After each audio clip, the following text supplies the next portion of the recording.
السلام علیکم اسٹوڈنٹس، میں آپ کی اردو کی teacher Razia and this is class 5۔ آج دیکھیں ہم کیا پڑھیں گے۔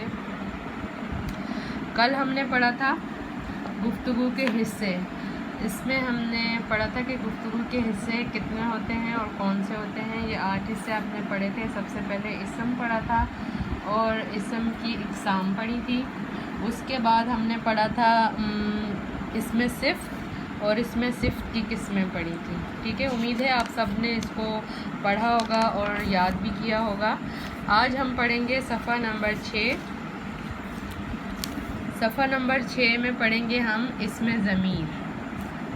ٹھیک ہے، آئیے پڑھتے ہیں اسے۔ اسم ضمیر سے مراد وہ الفاظ ہیں جو اسم کی جگہ استعمال ہوں۔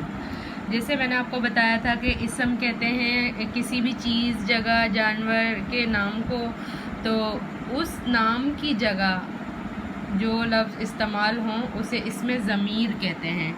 جیسے وہ، ہم، اس، ہمارا، انہیں وغیرہ۔ ٹھیک ہے، وہ لوگ پرسوں شام تک یہاں پہنچ جائیں گے۔ ٹھیک ہے، اب یہاں پہ وہ نام نہیں بتایا لیکن وہ کہا ہے، اس سے مراد بھی لوگ ہیں، تو یہ اسم ضمیر کہلائے گا۔ اس نے پوچھا کہ تم بازار سے کیا لاؤ گے۔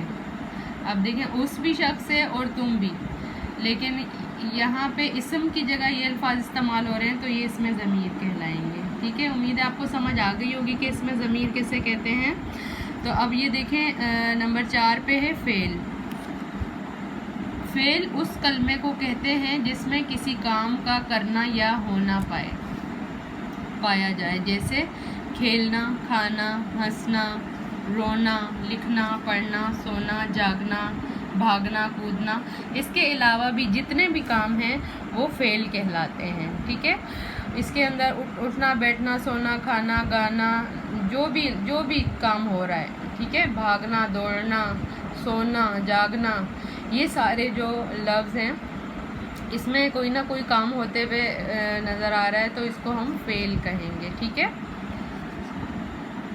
پھر ہے زمانے کے لحاظ سے فعل کی 3 قسمیں ہوتی ہیں۔ اب دیکھیں، کوئی بھی کام ہے، کوئی بھی کام ہو رہا ہوتا ہے، وہ 3 حالتوں میں ہوتا ہے، یا تو ابھی ہو رہا ہوتا ہے، یا پہلے ہو چکا ہوتا ہے، یا آنے والے وقتوں میں ہوا ہوتا ہے۔ یہ 3 حالتیں زمانے کی پائی جاتی ہے۔ ٹھیک ہے، تو ہم دیکھتے ہیں کہ اس کی کیا تعریف یہاں پہ دی گئی ہے۔ سب سے پہلے دیا گیا فعل ماضی، جو وقت گزر چکا ہو، یعنی جو کام ہو چکا ہو یا کیا جا چکا ہو اسے فعل ماضی کہتے ہیں، جو پہلے وقتوں میں کبھی ہو چکا ہو۔ جیسے کتاب کو پڑھنے سے بہت معلومات حاصل ہوئی تھیں، یعنی کہ کتاب پڑھ لینے کے بعد ہی معلومات حاصل ہوں گی نا، تو یہ کام اس میں ہو چکا ہے تو یہ فعل ماضی کہلائے گا۔ اب یہاں پہ نظر آ رہا ہے آپ کو فعل حال، جو کام ہو رہا ہو یا کیا جا رہا ہو۔ اب جیسے میں یہ کتاب پڑھ رہی ہوں تو یہ کام ہو رہا ہے تو یہ فعل حال ہے۔ ٹھیک ہے، جیسے کتاب کو پڑھنے سے بہت سے معلومات حاصل ہوئی ہیں۔ پھر ہے فعل مستقبل، جو کام کیا جانا ہو یا ہوگا، جیسے کتاب کو پڑھنے سے بہت سی معلومات حاصل ہوں گی۔ جیسے ہم اس کے بعد جتنے سبق پڑھیں گے ہمیں بہت ساری معلومات حاصل ہوں گی، تو یہ فعل مستقبل ہے، یعنی آنے والے وقت میں ہم یہ کام کریں گے۔ ٹھیک ہے، تو آپ نے یہ ذہن میں اچھی طرح رکھنا ہے کہ اس میں ضمیر کیسے کہتے ہیں، وہ، ہم، اس، ہمارا، انہیں، انہیں اس میں ضمیر کہتے ہیں جو اسم کی جگہ الفاظ استعمال ہوتے ہیں۔ اس کے بعد یہاں پہ آپ کو فعل بتایا گیا ہے کہ فعل کسے کہتے ہیں، کسی بھی کام کا کرنا یا ہونا فعل کہلاتا ہے۔ ٹھیک ہے، اس کے بعد فعل کی 3 حالتیں ہیں، 3 قسمیں ہیں، یعنی فعل ماضی، فعل حال اور فعل مستقبل۔ فعل ماضی جو ہو چکا ہے، فعل حال جو ہو رہا ہے، فعل مستقبل جو ہوگا۔ ٹھیک ہے، اب ہم پڑھیں گے فعل متعدی۔ فعل متعدی وہ الفاظ ہیں جو فعل کو واضح کریں، جیسے تیز، جلدی۔ فعل متعدی کے ساتھ مفعول کا ہونا لازمی ہے، جیسے انور تیز دوڑتا ہے۔ یہ تیز جو ہے اس میں وہ فعل متعدی ہے، یعنی صرف انور دوڑتا ہے تو ہمیں نہیں پتہ کہ وہ تیز دوڑ رہا ہے یا آہستہ دوڑ رہا ہے یا کیسے دوڑ رہا ہے، تو یہاں پہ تیز لگا دیے گئے تو اس کا مطلب ہے کہ یہ فعل متعدی بن گیا۔ مرینا نے جلد ہی سب تحفے کھول ڈالے۔ جلد جو ہے وہ فعل متعدی ہے، ٹھیک ہے۔ اب دیکھیں گے پھر ہے حروف جار۔ حروف جار وہ الفاظ ہیں جو اپنے الگ معنی نہیں رکھتے مگر ان کے بغیر جملے مکمل نہیں ہوتے، جیسے کو، کے، سے، پر، تک، نے، میں۔ اب دیکھیں، اب صرف آپ کسی کو دیکھ کے کہہ دیں کو، تو وہ اس کو کیا سمجھ آئے گی، کیونکہ اس لفظ کا تو کوئی مطلب ہی نہیں ہے۔ کے بول دیں صرف، یا صرف سے بول کے چپ ہو جائیں، تو اس سے کیا ہوگا کہ اس لفظ کا کوئی مطلب نہیں ہے، یہ خامخواہ کی ایک آواز لگے گی، اس کے الگ سے تو کوئی معنی ہی نہیں ہے۔ لیکن جب ہم اس کو جملے کے اندر لگاتے ہیں تو اس سے جملے کا معنی واضح ہوتا ہے، ٹھیک ہے۔ جیسے ریڈیو پر بتایا ہے کہ کل تک گرمی کی شدت میں کمی ہو جائے گی۔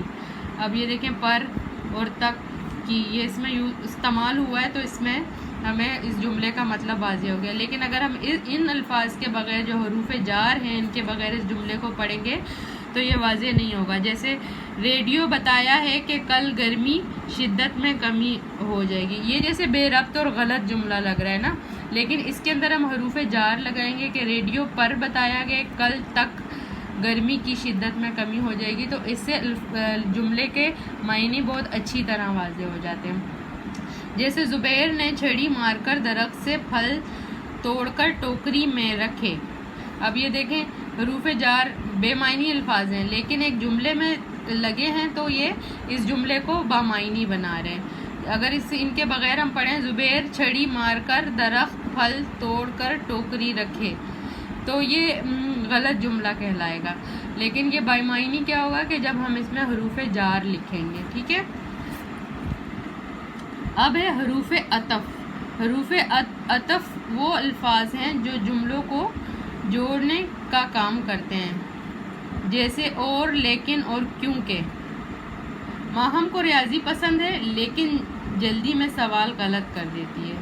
پھر پہلا انعام عاطف اور دوسرا مریم کو ملا کیونکہ ان کی تقریریں بہت عمدہ تھیں۔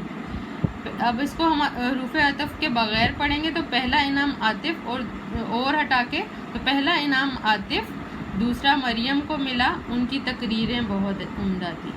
یہ جملے کو بے معنی سا بنا رہے ہیں، بے ربط سا بنا رہے ہیں، لیکن ہم جب اس میں حروف عطف لگائیں گے تو یہ بامعنی جملہ بن جاتا ہے۔ پھر ہے حروف ندا۔ حروف ندا وہ الفاظ ہیں جو خوشی، غم، حیرت اور جوش کا اظہار کرتے ہیں، جیسے واہ، سبحان اللہ، کاش، اف، ہائے۔ یعنی تکلیف ہو، خوشی ہو، اس میں کوئی بھی الفاظ جو ہم بولتے ہیں اس کو حروف ندا کہتے ہیں۔ ان الفاظ کے آخر میں ندائیہ علامت لگائی جاتی ہے، جیسے کہ یہ علامت نظر آ رہی ہے، اسے ندائیہ علامت کہتے ہیں، ٹھیک ہے۔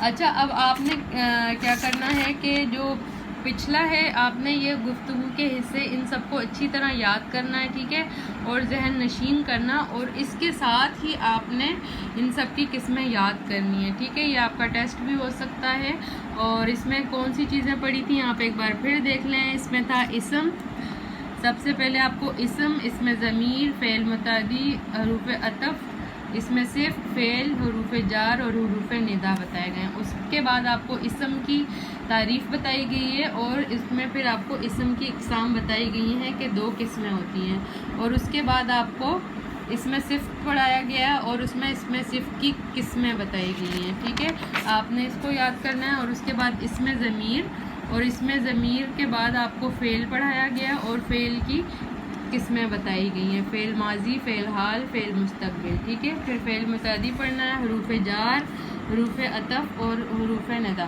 تو ان کو آپ نے اچھی طرح سے یاد کرنا ہے۔ یہ کام ذہن نشین ہونا بہت ضروری ہے، کیونکہ ابھی اگر آپ اس کو اچھی طرح یاد کر لیں گے تو اگلی بار جہاں پر بھی آپ کی کوئی ایسی مشق آئے گی جہاں پہ اس کی تعریف پوچھی جائے گی یا ایسے الفاظ آئیں گے تو آپ کے ذہن میں فوراً آنا چاہیے کہ اس کا تعلق گفتگو کے کون سے حصے سے ہے، ٹھیک ہے۔